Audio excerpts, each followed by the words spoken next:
let's talk about your ribs now. How you like your ribs? Look at them. Take a look at me now. Tell them they're good. Yeah. Okay. Tell them your name. Tell them your name. Mackenzie, Yeah. you know what's the name of this store here? Where are you at? Do you like Sunrise? How often you come to Sunrise? Maybe once every week or two. What a beautiful smile. All right, let's see what you did out of the ribs. Oh my God, you did alligator. You're not afraid of alligators and you're smiling. Look at you. See, she's only afraid of spiders. Huh? She's afraid of spiders? We don't have no spiders here. I cannot say I have spiders because people will not come here if I have spiders. But if we have alligators, they might come for the meat because alligator meat is very expensive.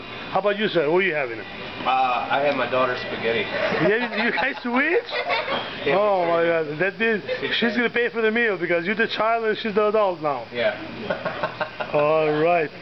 Okay, I'm glad you enjoy it. Okay, I'm glad you guys here, and good to have you at Sunrise. Okay. Thank you. Thank you. Bye bye. Glad to hear you. Bye bye. Thanks.